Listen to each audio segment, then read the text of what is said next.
Hi, I'm Rosalind, and I'm talking about Center 1 called Air It Out. With this center, the first thing you're going to do is pull out this diagram of the lungs and talk about that with your students. So while they're looking at this diagram of the lungs, you can talk through the parts of the lungs. So this has like the windpipe, the bronchial tubes, the diaphragm. It explains it as you're talking, as your students are looking at this picture. There's also going to be another page called the airbags, and that will show what happens when you breathe in and breathe out, and how your rib muscles contract to pull your ribs up and down. And then again, they can see on here, here's your diaphragm, and here's how it would move up and down. So they can see a little bit about how the lungs work with the air by looking at this diagram. The second part of this center is, especially to the older students, about calculating how many breaths they take in their lives. This could be made into a math problem.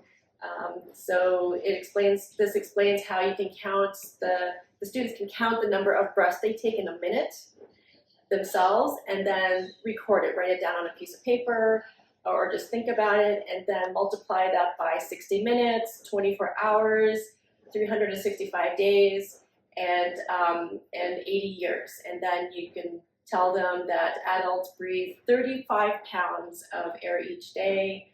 If they spread out their lungs completely flat, they would be equal to about the size of a tennis court, which I didn't know. Talking about how smoking or breathing polluted air can reduce the lungs' effective surface size. So those kinds of things you can talk about in here, and depending how old your class is, you can figure out if they want to actually multiply out the numbers and really figure it out, or you can just take a guess with the younger kids. The next part is the actual testing out what parts of what gases take up the air. So here we have a small Tupperware container, and we put a little bit of water in here just so the candle doesn't float. And then maybe about an inch or half an inch of water, and then a little bit of dye so that the kids can see the water in there. You'll have a candle in your center box, which you can put in here. And then we're going to light the candle.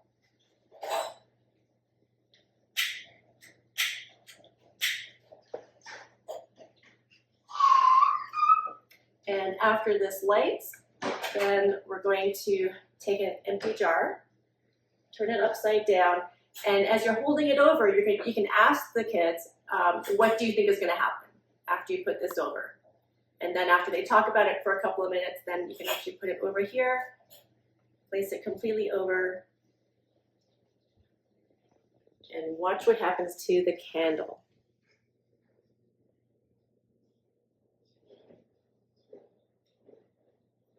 So the light goes out, the water rises into the jar. So with that, you can ask them, why does the candle burn out? And why did the water rise up into the jar?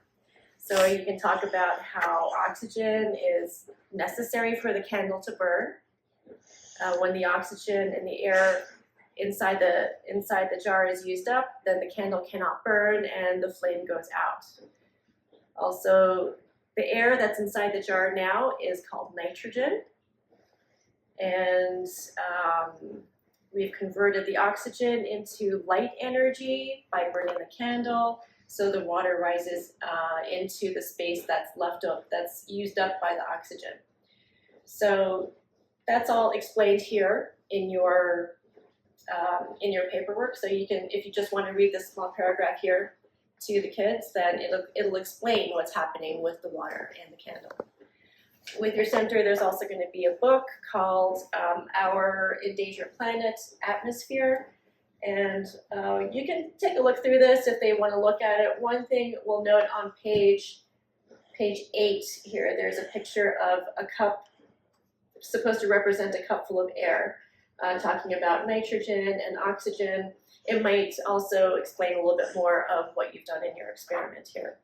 So hopefully this will draw a little more attention to what's happening with our lungs and what components are in the air and how air pressure works, and have fun with this one.